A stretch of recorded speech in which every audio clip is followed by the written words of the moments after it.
Depuis un siècle, cet animal géant parcourt les plaines de notre imagination. Mais aujourd'hui, de nouveaux fossiles posent une question hérétique. T-Rex n'était-il qu'une machine mésozoïque destinée au ramassage des détritus?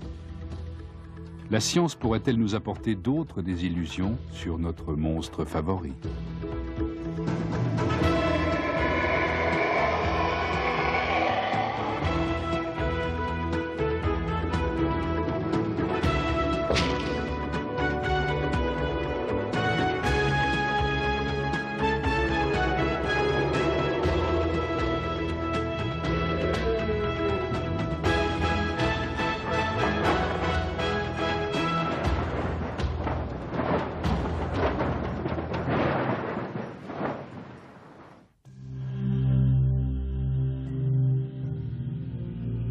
Aucun dinosaure ne s'est jamais emparé de l'imagination populaire comme le Tyrannosaurus Rex.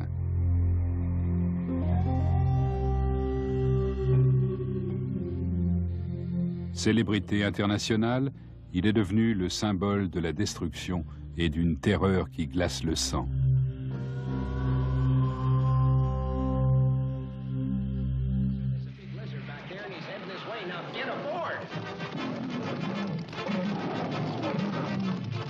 Le portrait qu'a fait Hollywood de T-Rex est celui d'un animal insatiable et incontrôlable, l'ultime prédateur.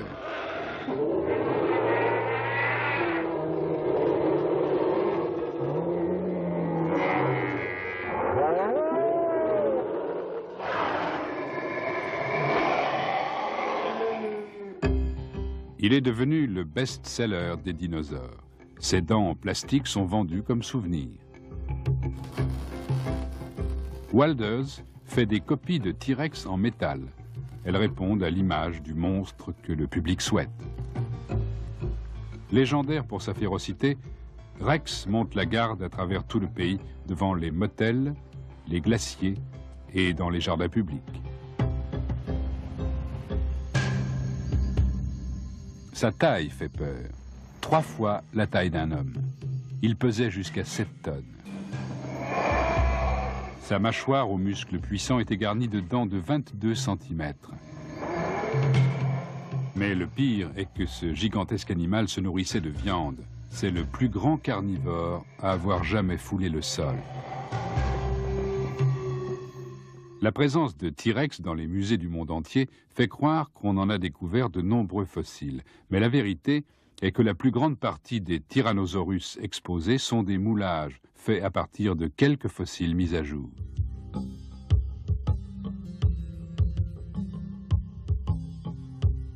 T-Rex a régné sur Terre pendant 2 millions d'années. Mais jusqu'à une date récente, sa réputation n'était fondée que sur 9 spécimens incomplets. Et tous ont été extraits des étendues sauvages qui vont du Wyoming et du Montana jusqu'au Dakota du Sud et au Canada de l'Ouest. Quand T-Rex a fait son apparition, il y a 67 millions d'années, une mer intérieure peu profonde coupait l'Amérique du Nord en deux, empêchant le Tyrannosaurus de rejoindre la partie est du continent. Le premier T-Rex était la récompense d'un chasseur de dinosaures réputé, Barnum Brown. Il l'a découvert en 1900 et c'est Henry Fairfield Osborn qui l'a baptisé. Les deux hommes travaillaient pour le Musée américain d'histoire naturelle. À l'époque de cette découverte, les fossiles de dinosaures attiraient déjà de vastes foules. C'est leur taille qui impressionnait. On n'avait jamais rien vu de pareil. Ces fossiles n'étaient pas complets, mais l'imagination y suppléait largement. Cette version filmée d'une bataille entre T-Rex et le Triceratops donna naissance à un monstre aux proportions mythiques dont l'image demeura vivace pendant la plus grande partie du siècle. De nos jours, Jack Horner, conservateur du musée des montagnes rocheuses à Bozeman, dans le Montana, fait partie d'une nouvelle race de scientifiques qui mettent en question les idées reçues sur les dinosaures. C'est au début de 1990 qu'il a commencé à soupçonner T-Rex d'être un imposteur. Tout a débuté par la visite de Kathy Wankel, qui lui apportait l'os d'une patte antérieure trouvée dans la partie est du Montana. C'est ce qui permit à Horner de découvrir le squelette le plus complet de T-Rex.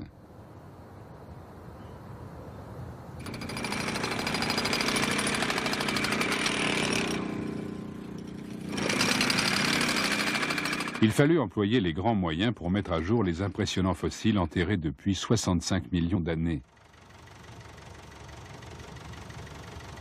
Les os servirent de point de départ à un sculpteur, Matt Smith, pour reconstituer l'animal.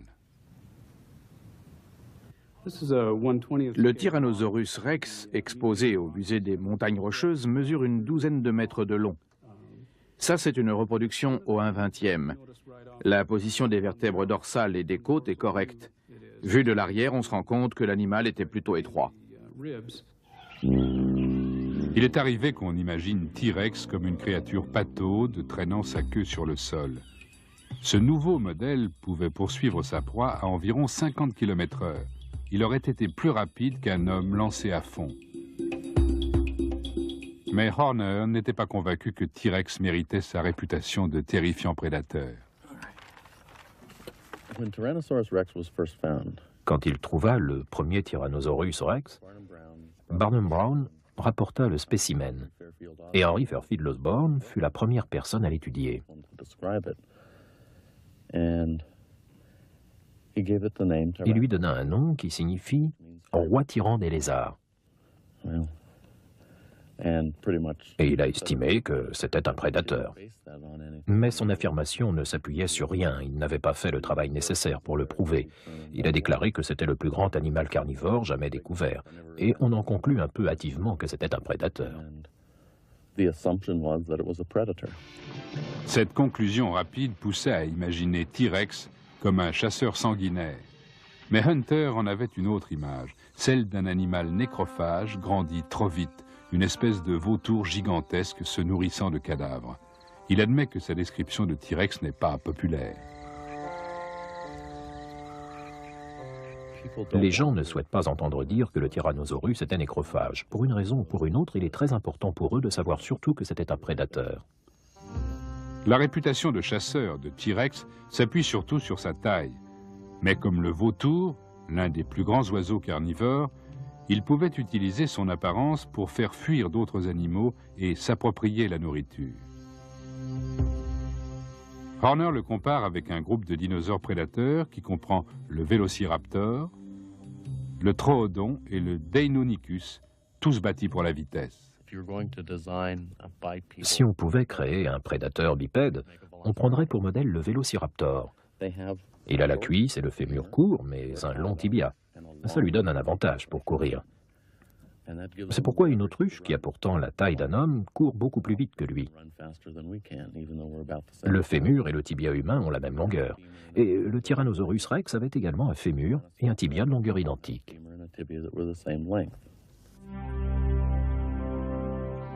Pour la première fois, le prestige qu'avait connu T-Rex comme prédateur semblait en danger. Mais très vite, un autre Tyrannosaurus rex, plus grand et plus puissant, allait relever le défi.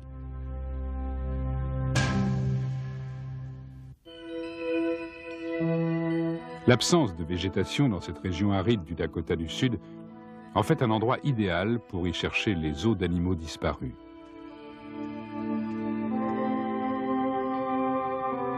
Peter Larson, chasseur de fossiles pour le Black Hill Institute, a trouvé les restes dispersés de nombreux dinosaures bec de canard. Ces animaux végétariens étaient la nourriture favorite du Tyrannosaurus rex. Et en 1990, l'équipe de Larson mit à jour le plus grand T-Rex jamais découvert. Après l'avoir examiné dans leur laboratoire de Hill City, ils conclurent qu'il s'agissait d'une femelle Tyrannosaurus. En effet, elle ne possédait pas l'os relié aux organes sexuels du mâle et qui lui permettait de les rétracter. Madame T-Rex fut baptisée Sue, en l'honneur du membre de l'équipe qui l'avait découverte. Sue est légèrement plus grande que le spécimen exposé au musée des Montagnes Rocheuses. Non seulement chaque os est un peu plus long, mais il est également plus épais. Le squelette tout entier donne une impression d'une plus grande robustesse.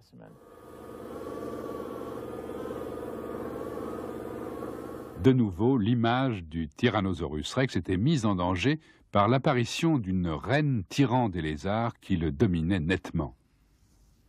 Ce n'est pas quelque chose d'exceptionnel que la taille d'une femelle dépasse celle du mâle. On en trouve des exemples dans beaucoup d'espèces, chez la plupart des invertébrés, des poissons, des amphibiens, chez beaucoup de reptiles et même chez quelques mammifères. Seuls les mâles des espèces qui se battent pour s'accoupler avec plusieurs femelles deviennent plus grands. Sue et ses congénères ont vécu ici pendant 2 millions d'années, à la fin de l'ère des dinosaures. Si l'on en croit Phil Curry, du Royal Tyrrell Museum du Canada, à cette époque, la région était luxuriante et pleine de vie. En cette partie du monde, l'habitat et le paysage devaient ressembler à ceux des États du Golfe ou de la Floride du Nord aujourd'hui. Il y avait une grande diversité d'environnements, des rivières, des espaces découverts, des marécages, etc. C'était un très bon endroit pour les tyrannosaurus. Ils pouvaient trouver leur nourriture dans différents habitats et avaient certainement de bons terrains de chasse. Curry nous dit que la région était favorable à T-Rex parce qu'il n'avait aucun mal à y trouver des proies. Dans le même environnement vivaient de vastes troupeaux de becs de canard et de dinosaures à cornes qui lui fournissaient son énorme ration de viande quotidienne.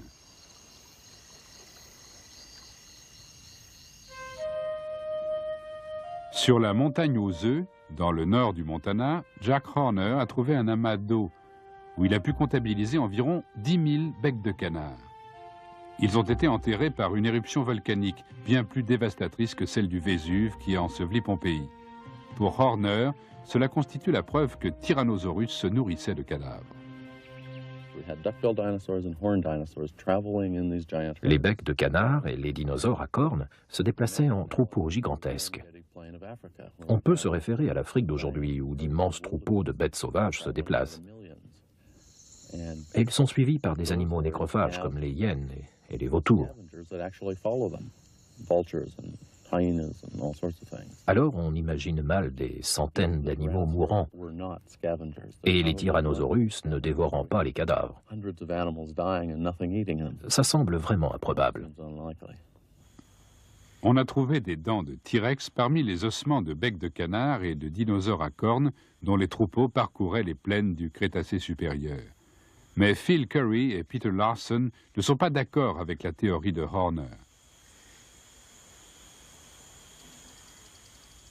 La vérité, c'est qu'aucun animal n'est chasseur à 100% ou nécrophage à 100%.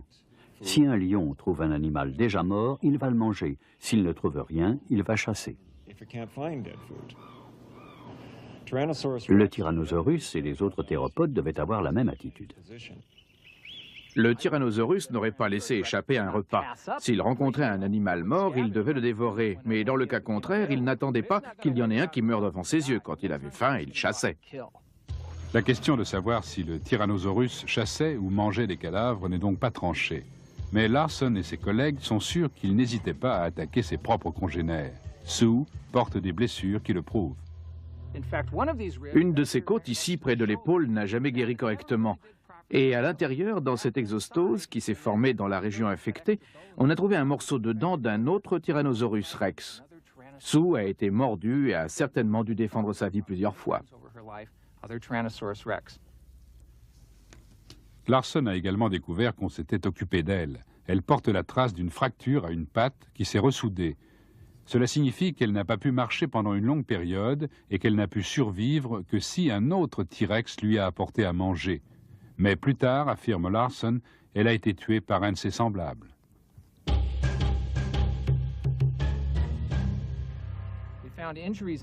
Son crâne porte des blessures qui n'étaient pas guéries. L'os derrière son œil était complètement écrasé. La partie gauche de sa mâchoire était arrachée et pendait sur le côté. Je pense qu'elle a été victime d'un autre Tyrannosaurus rex. La taille et l'état de conservation de Sue laissaient penser qu'elle allait fournir la réponse à quelques questions sur le mode de vie et la façon de se nourrir du Tyrannosaurus rex. Mais avant qu'on puisse sérieusement l'examiner, la malchance voulut qu'on vienne l'enlever.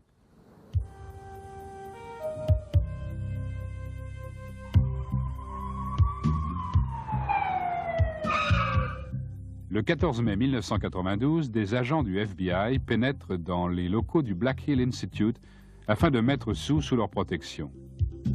Peter Larson avait payé 5 000 $ au propriétaire du terrain sur lequel on avait trouvé Sue, mais ce lieu se trouvait à l'intérieur de la réserve indienne de la rivière Cheyenne. Une loi fédérale interdit aux étrangers de passer des contrats avec les indigènes et d'emporter des antiquités sans avoir obtenu la permission du gouvernement fédéral. Le procureur ordonna la saisie de Sue ainsi que des photos et des notes qui avaient été prises depuis sa découverte. Les habitants de la ville étaient furieux qu'on leur enlève la principale source d'intérêt local. Pour l'heure, Sue est enfermée dans un container et nous ne l'avons pas vue depuis plus de 2 ans. Il peut se passer des années avant que quiconque ne la revoie. Nous nous battons pour la récupérer et nous n'abandonnerons pas avant d'avoir épuisé tous les moyens à notre disposition. Il faut qu'elle revienne au musée d'histoire naturelle de Black Hill. 1 an et demi après sa saisie, la Cour d'appel fédérale a rendu un arrêt contre Larson et le Black Hill Institute. Il fallait que Sue soit rapportée au propriétaire du terrain. Sans se décourager, Peter Larson a continué à chercher d'autres spécimens de T-Rex. En 1992, il a mis à jour un squelette moins complet, baptisé Stan. Pendant ce temps-là, les prises de position de Jack Horner continuaient à alimenter le débat. Comment un monstre à la gueule aussi impressionnante, avec ses dents en forme de sabre, pourrait-il être autre chose qu'un tueur?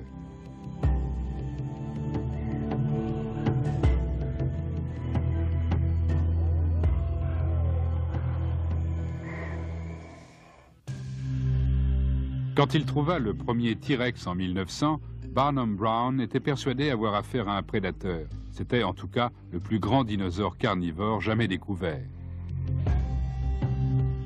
Le crâne monstrueux de T-Rex semblait destiné à tuer. Conçu pour être résistant, il était en même temps léger. De larges trous dans son crâne réduisaient son poids. Mais la structure de la mâchoire était renforcée de muscles puissants et elle était capable de broyer les os de n'importe quel animal. Voici la mâchoire d'un vrai Tyrannosaurus rex. Une de ses dents immenses est encore en place, une autre est fixée là, sur le côté. On voit très bien la racine et comment elle est plantée dans la mâchoire. C'était une machine à tuer, une machine qui pouvait même broyer la patte d'un autre Tyrannosaurus rex. Jack Horner n'est toujours pas convaincu.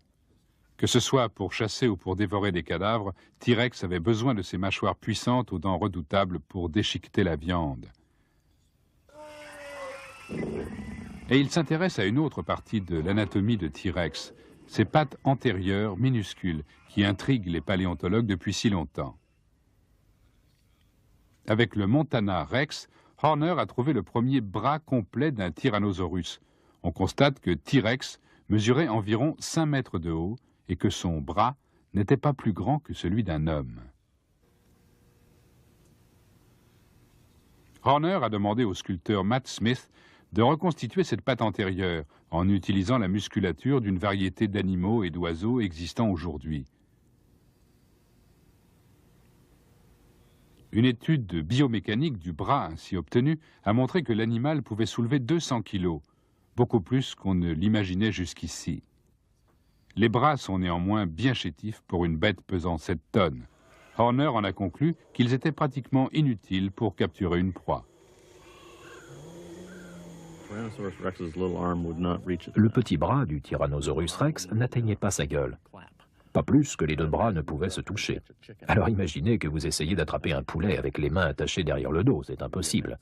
Un bipède a besoin de stabiliser sa proie et le Tyrannosaurus rex en était incapable.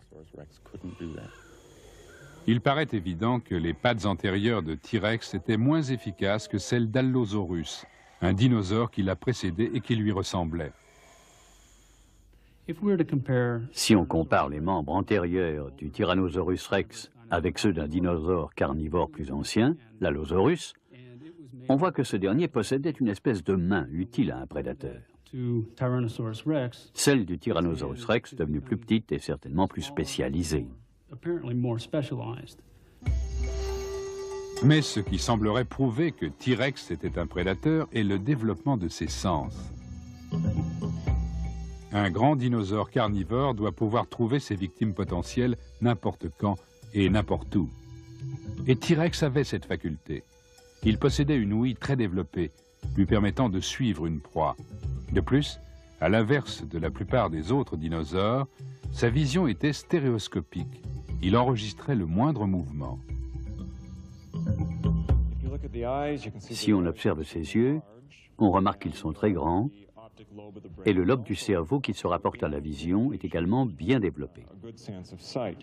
De plus, ils sont dirigés vers l'avant et comme ceux des humains, ils ont une vision stéréoscopique. C'était très utile à un chasseur, beaucoup moins à un animal nécrophage. Le globe oculaire est minuscule, vraiment très petit. Tandis que des animaux comme le vélociraptor ou le troodon avaient des yeux énormes. L'ouverture pour les recevoir est immense. Mais pour un carnivore, l'odorat était sans doute plus important que l'ouïe et la vue. Et T-Rex pouvait suivre la trace de ses futures proies, mortes ou vivantes. Le lobe du cerveau correspondant à l'odorat est très développé. On l'a découvert en passant un de ses cousins au scanner, le Narmotyrannus. Il avait un odorat puissant qui aurait été complètement inutile s'il s'était nourri de cadavres. Nous, humains, qui avons un faible odorat, pouvons sentir de très loin un cadavre en train de pourrir. Rappelez-vous dans Jurassic Park, le type qui dit « Ne bouge pas et le tyrannosaure ne te verra pas ». Eh bien, en admettant qu'il ne puisse pas vous voir, il pouvait certainement vous sentir. Mais pour Horner, les lobes importants du cerveau correspondant à l'odorat ont une autre signification. Pour un animal qui se nourrit de cadavres, l'odorat est le sens le plus important. Si on compare la taille du lobe olfactif à celle du cerveau, on s'aperçoit que son importance est exceptionnelle. On ne rencontre ce rapport de taille que chez un autre animal, le vautour. Certains doivent trouver que cette dispute sur les préférences alimentaires de T-Rex a très peu d'importance, que ce ne sont que des figures de rhétorique qui n'affectent pas notre vie actuelle. Mais il faut penser aux millions de gens dans le monde qui s'accrochent à l'image terrifiante que Hollywood leur a donnée de T-Rex.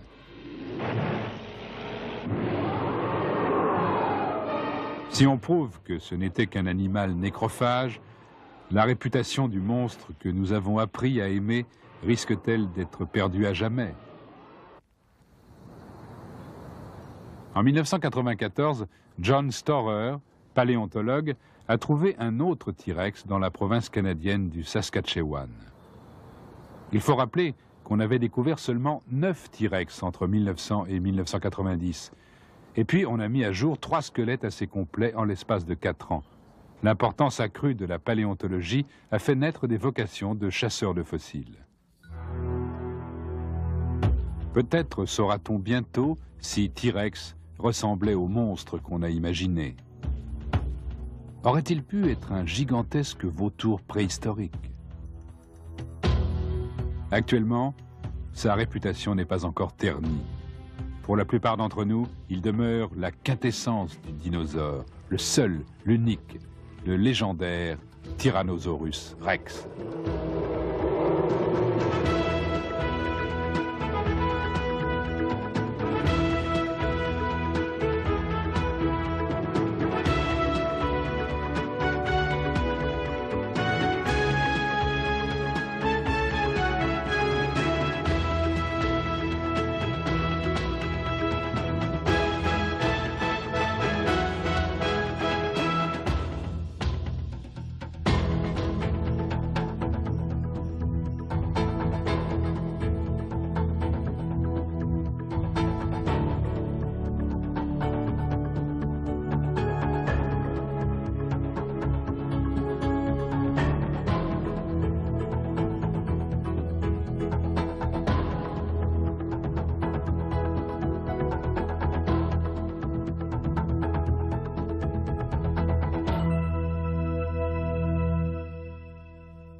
Depuis un siècle, cet animal géant parcourt les plaines de notre imagination.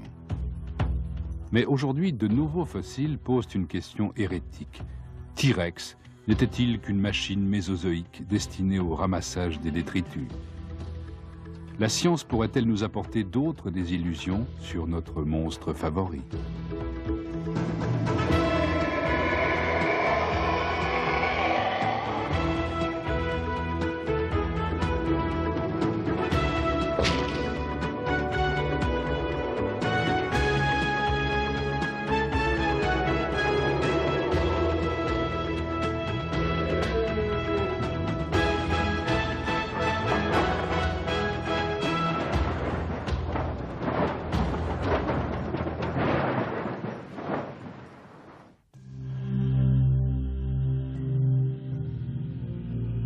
Aucun dinosaure ne s'est jamais emparé de l'imagination populaire comme le Tyrannosaurus rex.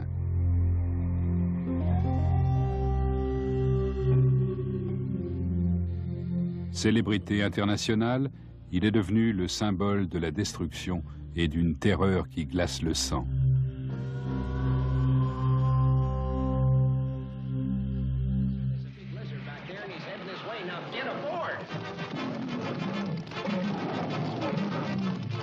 Le portrait qu'a fait Hollywood de T-Rex est celui d'un animal insatiable et incontrôlable, l'ultime prédateur.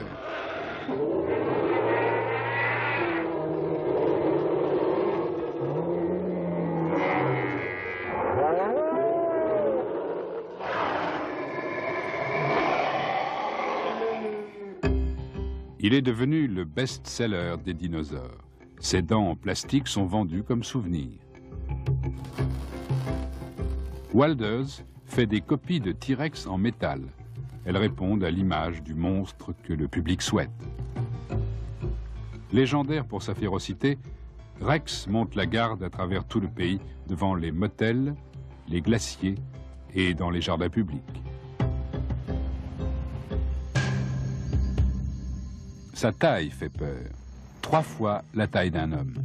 Il pesait jusqu'à 7 tonnes. Sa mâchoire aux muscles puissants était garnie de dents de 22 cm. Mais le pire est que ce gigantesque animal se nourrissait de viande. C'est le plus grand carnivore à avoir jamais foulé le sol. La présence de T-Rex dans les musées du monde entier fait croire qu'on en a découvert de nombreux fossiles. Mais la vérité est que la plus grande partie des Tyrannosaurus exposés sont des moulages faits à partir de quelques fossiles mis à jour.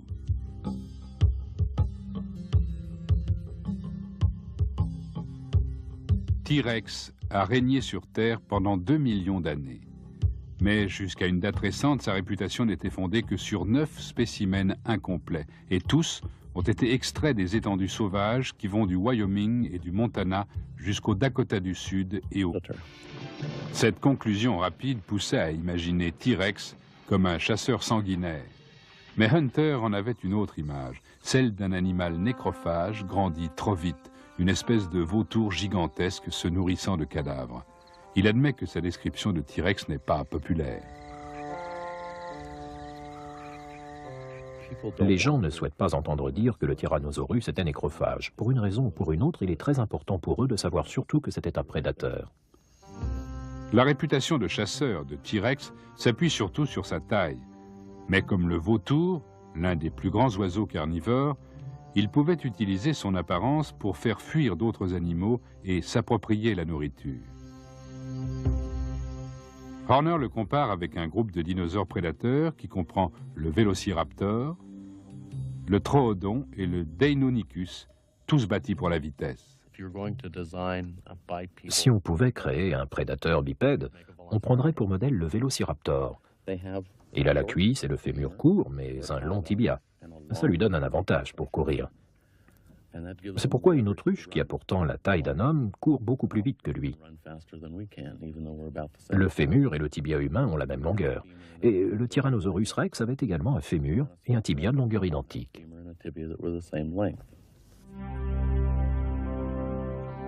Pour la première fois, le prestige qu'avait connu T-Rex comme prédateur semblait en danger. Mais très vite, un autre Tyrannosaurus rex, plus grand et plus puissant, allait relever le défi.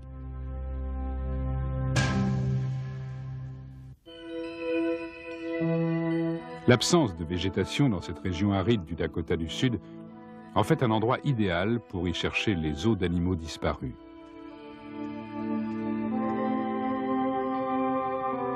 Peter Larson, chasseur de fossiles pour le Black Hill Institute, a trouvé les restes dispersés de nombreux dinosaures bec de canard. Ces animaux végétariens étaient la nourriture favorite du Tyrannosaurus rex.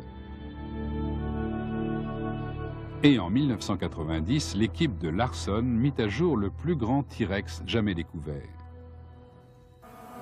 Après l'avoir examiné dans leur laboratoire de Hill City, ils conclurent qu'il s'agissait d'une femelle Tyrannosaurus. En effet, elle ne possédait pas l'os relié aux organes sexuels du mâle et qui lui permettait de les rétracter. Madame T-Rex fut baptisée Sue, en l'honneur du membre de l'équipe qui l'avait découverte. Sue est légèrement plus grande que le spécimen exposé au musée des Montagnes Rocheuses. Non seulement chaque os est un peu plus long, mais il est également plus épais.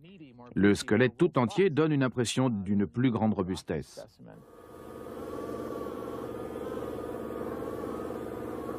De nouveau, l'image du Tyrannosaurus rex était mise en danger par l'apparition d'une reine tyran des lézards qui le dominait nettement. Ce n'est pas quelque chose d'exceptionnel que la taille d'une femelle dépasse celle du mâle. On en trouve des exemples dans beaucoup d'espèces, chez la plupart des invertébrés, des poissons, des amphibiens, chez beaucoup de reptiles et même chez quelques mammifères. Larson a également découvert qu'on s'était occupé d'elle. Elle porte la trace d'une fracture à une patte qui s'est ressoudée. Cela signifie qu'elle n'a pas pu marcher pendant une longue période et qu'elle n'a pu survivre que si un autre T-Rex lui a apporté à manger. Mais plus tard, affirme Larson, elle a été tuée par un de ses semblables.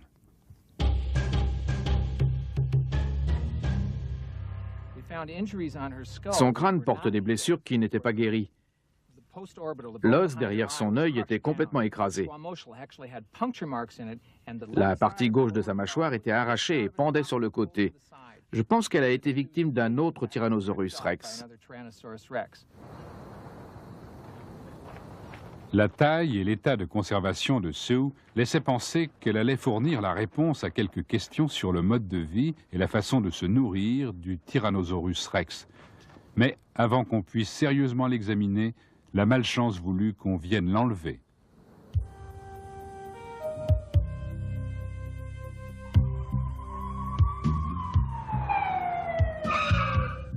Le 14 mai 1992, des agents du FBI pénètrent dans les locaux du Black Hill Institute afin de mettre Sue sous leur protection.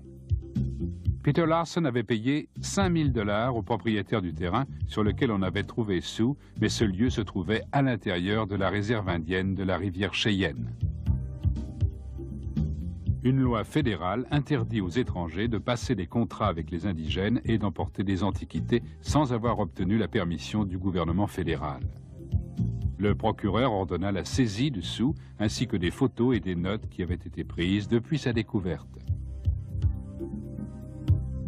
Les habitants de la ville étaient furieux qu'on leur enlève la principale source d'intérêt local. Pour l'heure, Sue est enfermée dans un conteneur et nous ne l'avons pas vue depuis plus de 2 ans. Il peut se passer des années avant que quiconque ne la revoie. Nous nous battons pour la récupérer et nous n'abandonnerons pas avant d'avoir épuisé tous les moyens à notre disposition. Il faut qu'elle revienne au musée d'histoire naturelle de Black Hill. 1 an et demi après sa saisie, la Cour d'appel fédérale a rendu un arrêt contre Larson et le Black Hill Institute. Il fallait que Sue soit rapportée au propriétaire du terrain. Sans se décourager, Peter Larson a continué à chercher d'autres spécimens de T-Rex. En 1992, il a mis à jour un squelette moins complet, baptisé Stan. Pendant ce temps-là, les prises de position de Jack Horner continuaient à alimenter le débat. Comment un monstre à la gueule aussi impressionnante, avec ses dents en forme de sabre, pourrait-il être autre chose qu'un tueur?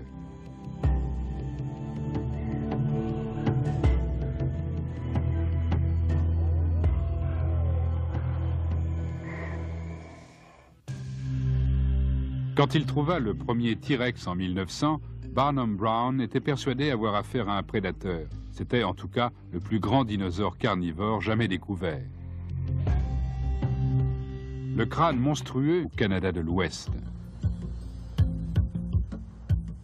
Quand T-Rex a fait son apparition, il y a 67 millions d'années, une mer intérieure peu profonde coupait l'Amérique du Nord en deux, empêchant le Tyrannosaurus de rejoindre la partie est du continent. Le premier T-Rex était la récompense d'un chasseur de dinosaures réputé, Barnum Brown. Il l'a découvert en 1900, et c'est Henry Fairfield Osborn qui l'a baptisé. Les deux hommes travaillaient pour le Musée américain d'histoire naturelle. À l'époque de cette découverte, les fossiles de dinosaures attiraient déjà de vastes foules. C'est leur taille qui impressionnait. On n'avait jamais rien vu de pareil.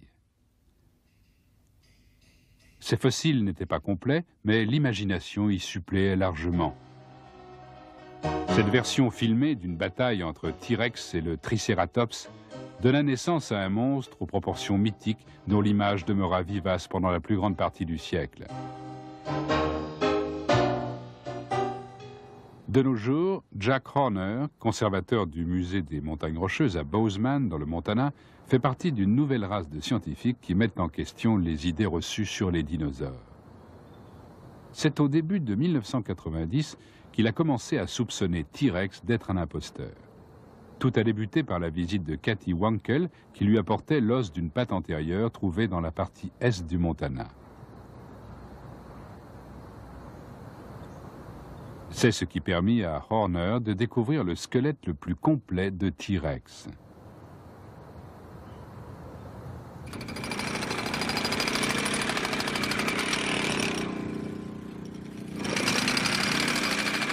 Il fallut employer les grands moyens pour mettre à jour les impressionnants fossiles enterrés depuis 65 millions d'années. Les os servirent de point de départ à un sculpteur, Matt Smith, pour reconstituer l'animal. Le Tyrannosaurus rex, exposé au musée des montagnes rocheuses, mesure une douzaine de mètres de long. Ça, c'est une reproduction au 1/20e. La position des vertèbres dorsales et des côtes est correcte. Vu de l'arrière, on se rend compte que l'animal était plutôt étroit. Il est arrivé qu'on imagine T-Rex comme une créature pataude traînant sa queue sur le sol. Ce nouveau modèle pouvait poursuivre sa proie à environ 50 km/h. Il aurait été plus rapide qu'un homme lancé à fond. Mais Horner n'était pas convaincu que T-Rex méritait sa réputation de terrifiant prédateur. Quand il trouva le premier Tyrannosaurus rex, Barnum Brown rapporta le spécimen, et Henry Fairfield Osborn fut la première personne à l'étudier. Il lui donna un nom qui signifie « roi tyran des lézards ». Et il a estimé que c'était un prédateur. Mais son affirmation ne s'appuyait sur rien, il n'avait pas fait le travail nécessaire pour le prouver. Il a déclaré que c'était le plus grand animal carnivore jamais découvert, et on en conclut un peu hâtivement que c'était un prédateur. Seuls les mâles des espèces qui se battent pour s'accoupler avec plusieurs femelles deviennent plus grands. Sue et ses congénères ont vécu ici pendant 2 millions d'années, à la fin de l'ère des dinosaures. Si l'on en croit Phil Curry, du Royal Tyrrell Museum du Canada, à cette époque, la région était luxuriante et pleine de vie. En cette partie du monde, l'habitat et le paysage devaient ressembler à ceux des États du Golfe ou de la Floride du Nord aujourd'hui. Il y avait une grande diversité d'environnements, des rivières, des espaces découverts, des marécages, etc. C'était un très bon endroit pour les Tyrannosaurus. Ils pouvaient trouver leur nourriture dans différents habitats et avaient certainement de bons terrains de chasse. Curry nous dit que la région était favorable à T-Rex parce qu'il n'avait aucun mal à y trouver des proies. Dans le même environnement vivaient de vastes troupeaux de becs de canard et de dinosaures à cornes qui lui fournissaient son énorme ration de viande quotidienne.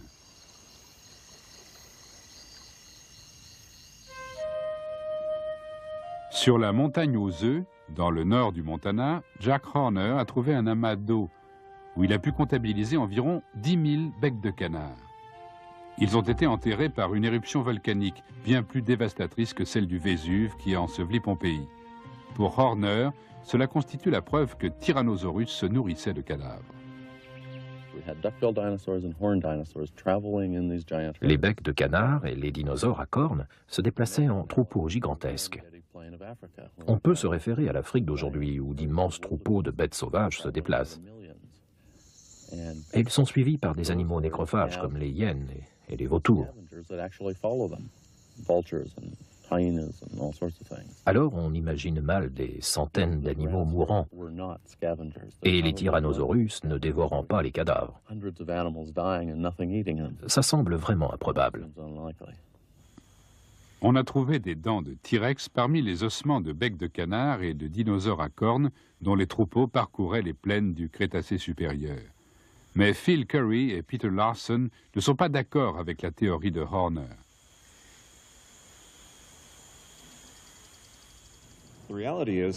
La vérité, c'est qu'aucun animal n'est chasseur à 100% ou nécrophage à 100%. Si un lion trouve un animal déjà mort, il va le manger. S'il ne trouve rien, il va chasser. Le Tyrannosaurus et les autres théropodes devaient avoir la même attitude. Le Tyrannosaurus n'aurait pas laissé échapper un repas. S'il rencontrait un animal mort, il devait le dévorer. Mais dans le cas contraire, il n'attendait pas qu'il y en ait un qui meure devant ses yeux. Quand il avait faim, il chassait. La question de savoir si le Tyrannosaurus chassait ou mangeait des cadavres n'est donc pas tranchée. Mais Larson et ses collègues sont sûrs qu'il n'hésitait pas à attaquer ses propres congénères. Sue porte des blessures qui le prouvent. Une de ses côtes, ici, près de l'épaule, n'a jamais guéri correctement. Et à l'intérieur, dans cette exostose qui s'est formée dans la région infectée, on a trouvé un morceau de dent d'un autre Tyrannosaurus rex. Sue a été mordu et a certainement dû défendre sa vie plusieurs fois.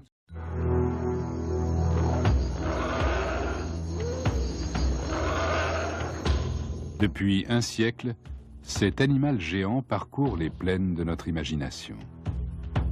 Mais aujourd'hui, de nouveaux fossiles posent une question hérétique. T-Rex n'était-il qu'une machine mésozoïque destinée au ramassage des détritus? La science pourrait-elle nous apporter d'autres désillusions sur notre monstre favori?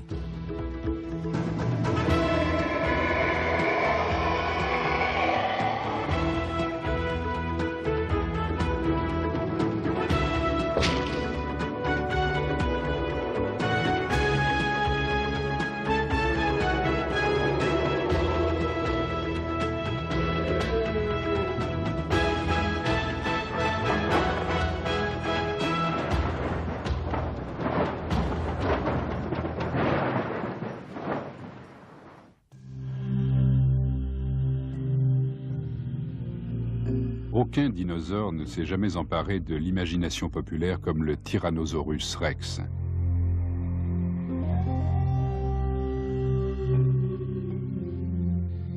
Célébrité internationale, il est devenu le symbole de la destruction et d'une terreur qui glace le sang.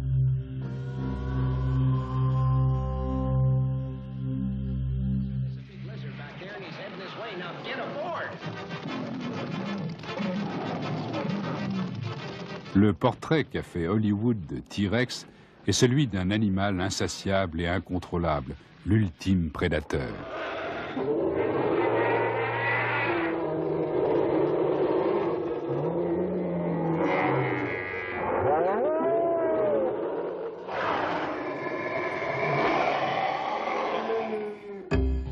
Il est devenu le best-seller des dinosaures. Ses dents en plastique sont vendues comme souvenirs. Walders fait des copies de T-Rex en métal. Elles répondent à l'image du monstre que le public souhaite. Légendaire pour sa férocité, Rex monte la garde à travers tout le pays devant les motels, les glaciers et dans les jardins publics.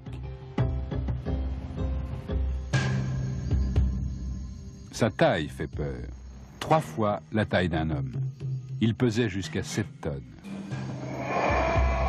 Sa mâchoire aux muscles puissants était garnie de dents de 22 cm.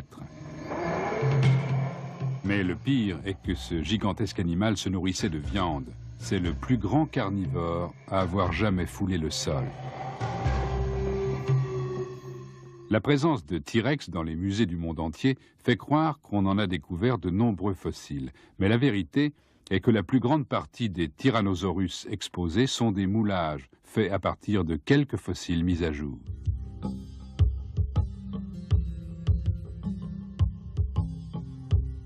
T-Rex a régné sur Terre pendant 2 millions d'années. Mais jusqu'à une date récente, sa réputation n'était fondée que sur 9 spécimens incomplets, et tous ont été extraits des étendues sauvages qui vont du Wyoming et du Montana jusqu'au Dakota du Sud et au Canada de l'Ouest. Quand T-Rex a fait son apparition, il y a 67 millions d'années, une mer intérieure peu profonde coupait l'Amérique du Nord en deux, empêchant le Tyrannosaurus de rejoindre la partie est du continent. Le premier T-Rex était la récompense d'un chasseur de dinosaures réputé, Barnum Brown. Il l'a découvert en 1900 et c'est Henry Fairfield Osborn qui l'a baptisé. Les deux hommes travaillaient pour le Musée américain d'histoire naturelle. À l'époque de cette découverte, les fossiles de dinosaures attiraient déjà de vastes foules. C'est leur taille qui impressionnait. On n'avait jamais rien vu de pareil. Ces fossiles n'étaient pas complets, mais l'imagination y suppléait largement. Cette version filmée d'une bataille entre T-Rex et le Triceratops donna naissance à un monstre aux proportions mythiques dont l'image demeura vivace pendant la plus grande partie du siècle. De nos jours, Jack Horner, conservateur du musée des montagnes rocheuses à Bozeman, dans le Montana, fait partie d'une nouvelle race de scientifiques qui mettent en question les idées reçues sur les dinosaures. C'est au début de 1990 qu'il a commencé à soupçonner T-Rex d'être un imposteur. Tout a débuté par la visite de Cathy Wankel qui lui apportait l'os d'une patte antérieure trouvée dans la partie est du Montana. C'est ce qui permit à Horner de découvrir le squelette le plus complet de T-Rex.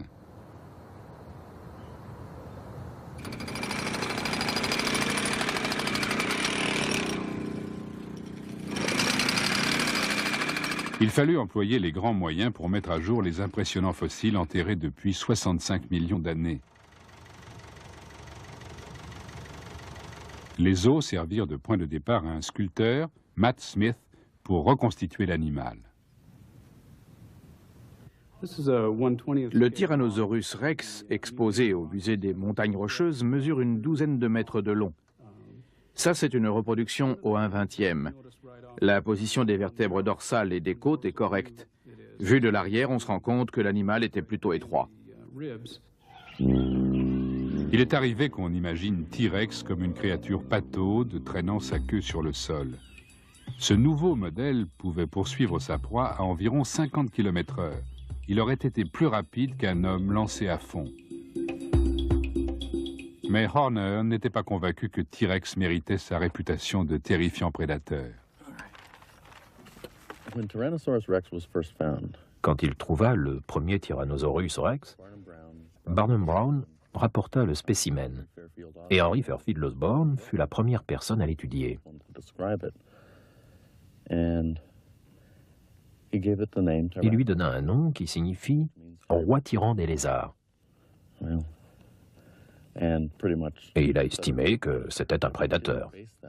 Mais son affirmation ne s'appuyait sur rien, il n'avait pas fait le travail nécessaire pour le prouver. Il a déclaré que c'était le plus grand animal carnivore jamais découvert, et on en conclut un peu hâtivement que c'était un prédateur. Cette conclusion rapide poussait à imaginer T-Rex comme un chasseur sanguinaire. Mais Hunter en avait une autre image, celle d'un animal nécrophage grandi trop vite, une espèce de vautour gigantesque se nourrissant de cadavres. Il admet que sa description de T-Rex n'est pas populaire. Les gens ne souhaitent pas entendre dire que le Tyrannosaurus était nécrophage. Pour une raison ou pour une autre, il est très important pour eux du Tyrannosaurus rex. Mais avant qu'on puisse sérieusement l'examiner, la malchance voulut qu'on vienne l'enlever.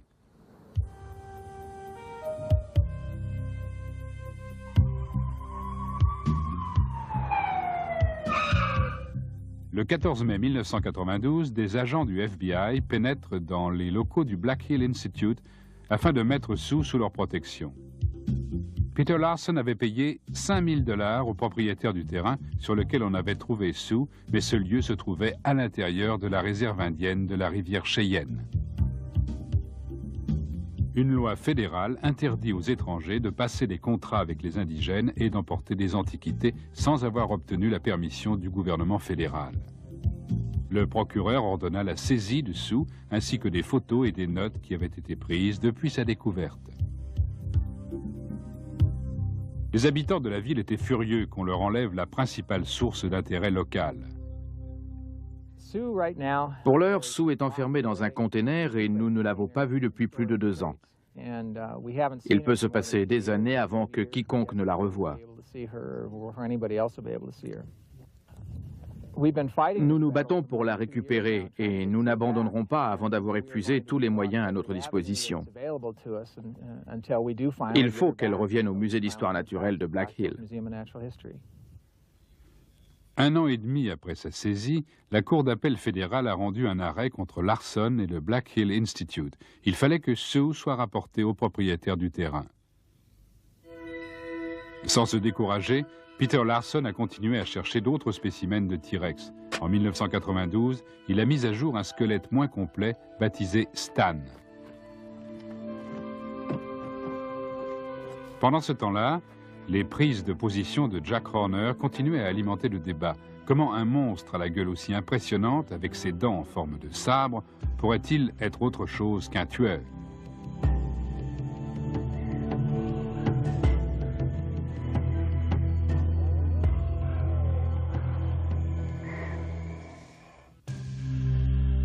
Quand il trouva le premier T-Rex en 1900, Barnum Brown était persuadé avoir affaire à un prédateur. C'était en tout cas le plus grand dinosaure carnivore jamais découvert. Le crâne monstrueux de T-Rex semblait destiné à tuer. Conçu pour être résistant, il était en même temps léger. De larges trous dans son crâne réduisaient son poids. Mais la structure de la mâchoire était renforcée de muscles puissants et elle était capable de broyer les os de n'importe quel animal. Voici la mâchoire d'un vrai Tyrannosaurus rex. Une de ses dents immenses est encore en place, une autre est fixée là, sur le côté. On voit très bien la racine et comment elle est plantée dans la mâchoire. C'était une machine à tuer, une machine qui pouvait même broyer la patte d'un autre Tyrannosaurus rex. Jack Horner n'est toujours pas convaincu. Que ce soit pour chasser ou pour dévorer des cadavres, T-Rex avait besoin de ses mâchoires puissantes aux dents redoutables pour déchiqueter la viande. Et il s'intéresse à une autre partie de l'anatomie de T-Rex, ses pattes antérieures minuscules qui intriguent les paléontologues depuis si longtemps. Avec le Montana Rex, Horner a trouvé le premier bras complet d'un Tyrannosaurus. On constate que T-Rex C'était un très bon endroit pour les tyrannosaurus. Ils pouvaient trouver leur nourriture dans différents habitats et avaient certainement de bons terrains de chasse. Curry nous dit que la région était favorable à T-Rex parce qu'il n'avait aucun mal à y trouver des proies. Dans le même environnement vivaient de vastes troupeaux de becs de canard et de dinosaures à cornes qui lui fournissaient son énorme ration de viande quotidienne.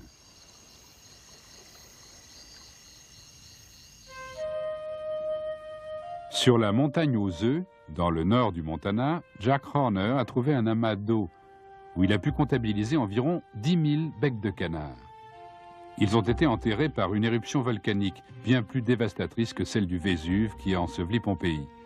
Pour Horner, cela constitue la preuve que Tyrannosaurus se nourrissait de cadavres. Les becs de canard et les dinosaures à cornes se déplaçaient en troupeaux gigantesques. On peut se référer à l'Afrique d'aujourd'hui où d'immenses troupeaux de bêtes sauvages se déplacent. Et ils sont suivis par des animaux nécrophages comme les hyènes et les vautours.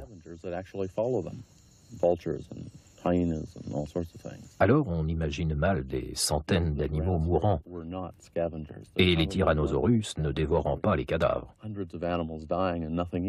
Ça semble vraiment improbable. On a trouvé des dents de T-Rex parmi les ossements de becs de canard et de dinosaures à cornes dont les troupeaux parcouraient les plaines du Crétacé supérieur. Mais Phil Currie et Peter Larson ne sont pas d'accord avec la théorie de Horner.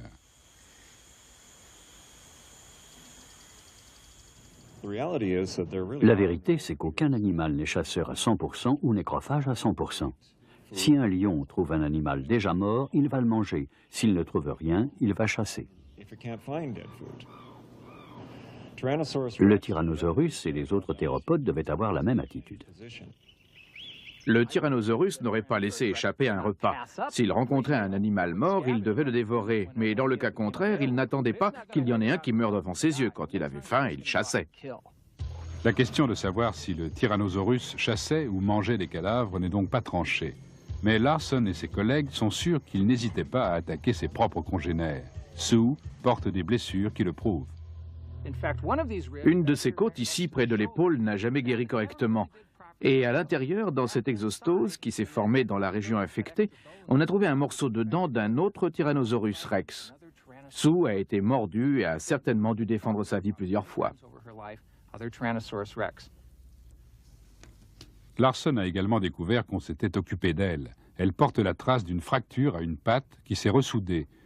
Cela signifie qu'elle n'a pas pu marcher pendant une longue période et qu'elle n'a pu survivre que si un autre T-Rex lui a apporté à manger. Mais plus tard, affirme Larson, elle a été tuée par un de ses semblables.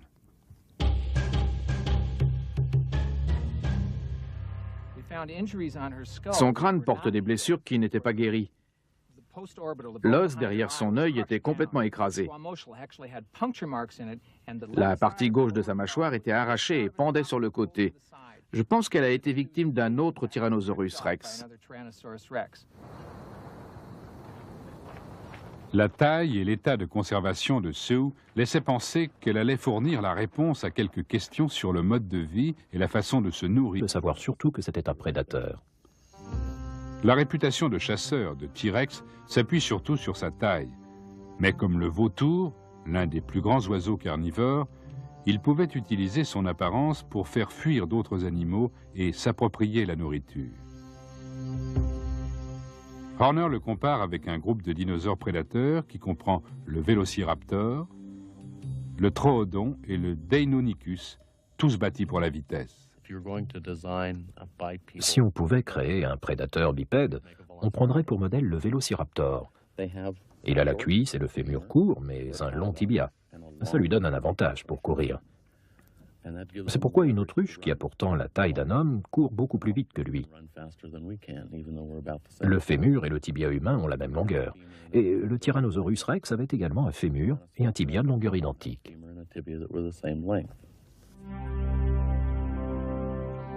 Pour la première fois, le prestige qu'avait connu T-Rex comme prédateur semblait en danger.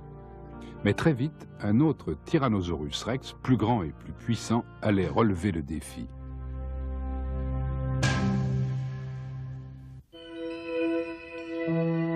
L'absence de végétation dans cette région aride du Dakota du Sud en fait un endroit idéal pour y chercher les os d'animaux disparus.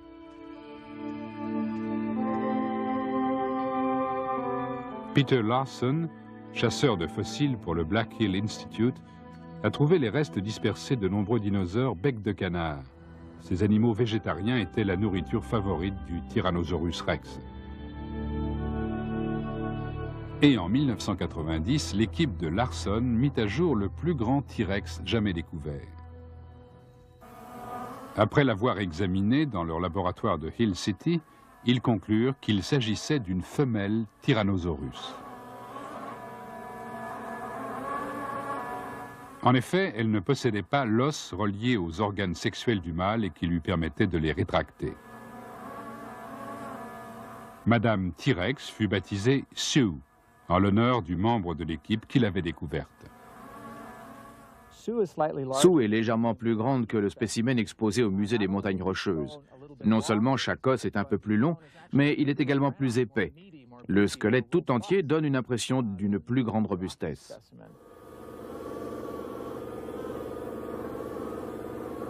De nouveau, l'image du Tyrannosaurus rex était mise en danger par l'apparition d'une reine tyran des lézards qui le dominait nettement. Ce n'est pas quelque chose d'exceptionnel que la taille d'une femelle dépasse celle du mâle. On en trouve des exemples dans beaucoup d'espèces, chez la plupart des invertébrés, des poissons, des amphibiens, chez beaucoup de reptiles et même chez quelques mammifères.